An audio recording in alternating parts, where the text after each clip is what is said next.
Hoje a gente vai conhecer a história de Antônio de Santana Galvão, ou, como todo mundo conhece, Frei Galvão. Ele foi o primeiro santo que nasceu aqui no Brasil. E a gente vai descobrir como esse homem moldou não só a fé, mas a própria paisagem de São Paulo nos tempos da colônia. E tudo começa com uma pergunta que parece simples, mas é super profunda. A fé pode mesmo caber num pedacinho de papel? Porque é exatamente isso que está no centro do legado do Frei Galvão. Umas pílulas minúsculas, feitas de papel, que ele criou e que, acredite, são procuradas até hoje por milhares de pessoas. Mas antes de falar das curas, das pílulas e das construções, a gente precisa voltar um pouco no tempo. Porque a história dele, na verdade, não começa com um milagre. Começa com uma escolha. Uma decisão que definiu absolutamente todo o rumo da vida dele. Então vamos lá. Para entender essa figura, a gente tem que olhar para suas origens e para o caminho que ele escolheu seguir. Um caminho que, olha, desafiava tudo que o destino parecia ter reservado para ele. Olha só que interessante esse contraste. De um lado, o que ele tinha por direito de nascença. Ele era filho da maior autoridade da cidade, descendente de bandeirante famoso, ou seja, o futuro dele estava traçado para ser de poder e riqueza. Mas aí vem a escolha dele, abrir mão de tudo isso, de todo o status, de toda a fortuna, para viver uma vida de pobreza e obediência numa ordem religiosa. Ele não estava fugindo da miséria, ele estava ativamente renunciando à riqueza. E essa escolha não veio do nada, tá?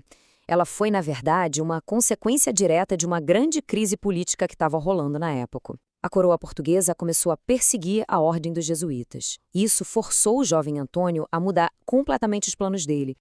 E aqui a gente vê exatamente como essa virada de chave aconteceu. Com 13 anos, ele vai estudar com os jesuítas, que eram a elite intelectual da colônia. Só que, alguns anos depois, a coroa portuguesa começa a expulsar os jesuítas. De repente, aquele caminho se tornou perigoso demais. E o que ele faz? Pivota. Aos 21 anos, ele entra para a Ordem Franciscana, que tinha um foco total na pobreza e na humildade. Uma mudança radical. Bom, agora vamos avançar um pouco e ver como essa escolha pela humildade se transformou em algo concreto. Literalmente, porque a maior obra física do Frei Galvão não foi um livro ou um sermão, mas um edifício gigantesco, o Mosteiro da Luz, em São Paulo. E o mais impressionante é que ele não foi só o líder espiritual do projeto, não. Ele botou a mão na massa, atuou como arquiteto, engenheiro, mestre de obras e usou uma técnica de construção super tradicional da época, a taipa de pilão. Pensa só, construir paredes enormes e super resistentes usando basicamente terra socada. É quase uma forma de engenharia sustentável, isso lá no século XVIII. Mas, claro, construir um mosteiro não foi nada fácil, foi uma verdadeira queda de braço. O governador da época, numa demonstração de poder, mandou parar tudo. Mas o Frei Galvão, que tinha um apoio popular imenso, simplesmente não parou. Ele desafiou a ordem e continuou o trabalho. E, no fim, o governador teve que ceder. O mosteiro foi concluído e virou um símbolo de que a fé podia, sim, mover mais do que montanhas. Podia mover até governos. E o resultado disso tudo a gente vê até hoje. O Mosteiro da Luz é muito mais que uma igreja. Ele é patrimônio histórico nacional tombado pelo IPHAN. É a casa do Museu de Arte Sacra de São Paulo. Os arquivos de lá são tão importantes que foram reconhecidos pela Unesco. E, claro, é lá que o próprio Frei Galvão está enterrado. Certo, a gente falou da obra de pedra, mas agora vamos voltar para a obra de papel. Aquelas pílulas que a gente comentou lá no comecinho.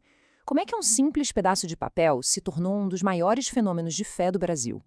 A origem de tudo é bem humana, bem pé no chão. Começou com gente desesperada. Um homem sofrendo com uma dor terrível de cálculo renal, uma mulher passando por um parto super arriscado. Situações em que a medicina da época não tinha muito o que fazer.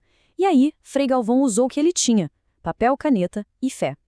E o que estava escrito nesses papéis? Era essa oração aqui, em latim. Pós-partum virgem, inviolata permassiste, dei genitris intercede pro nobis.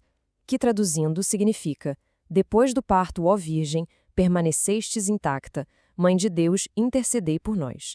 Era uma oração pedindo a intercessão da Virgem Maria. Agora, é bem importante entender o que a Igreja Católica diz sobre isso. As pílulas são o que a gente chama de sacramental.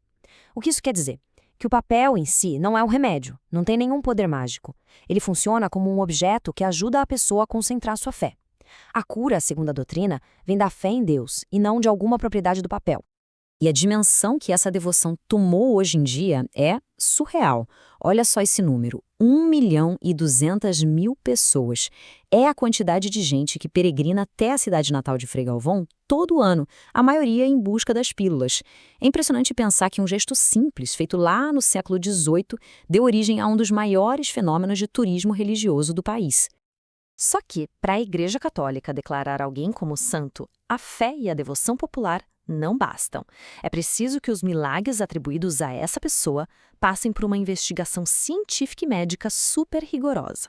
O primeiro caso que passou por esse pente fino para a beatificação dele foi o de uma menininha de 4 anos, a Daniela, em 1990, e o estado da saúde dela era considerado terminal. O quadro era devastador: hepatite A, que levou à falência do fígado e dos rins, falência de múltiplos órgãos. Os médicos já consideravam a morte como algo iminente. Aí a família deu as pílulas para ela. O resultado? Uma recuperação súbita e completa. Ela teve alta do hospital dias depois, sem nenhuma sequela. A conclusão da Junta Médica do Vaticano, depois de analisar todos os laudos, foi uma só: cientificamente inexplicável. Mas para a canonização, para virar santo de vez, era preciso um segundo milagre comprovado. E ele veio anos depois, num caso de uma gravidez de altíssimo risco que era considerada anatomicamente impossível.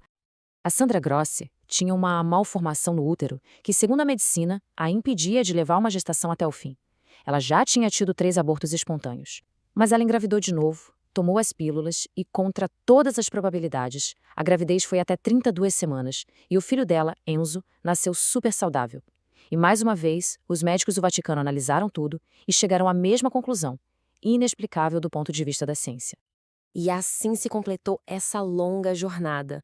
Quase 200 anos se passaram entre a morte do Frei Galvão, em 1822, e a sua canonização oficial, um processo super meticuloso que terminou com aquela cerimônia histórica em São Paulo, em 2007. Então, no fim das contas, qual é o impacto duradouro do Frei Galvão no Brasil? O legado dele vai muito além da religião. Pensa bem, ele já era conhecido como Homem da Paz na sua própria época. Hoje, ele é o padroeiro dos arquitetos e construtores. Isso simboliza perfeitamente o legado dele, a união entre o espiritual e o material, entre a fé e a ação concreta. E no final, a vida do Frei Galvão deixa a gente com essa pergunta, né?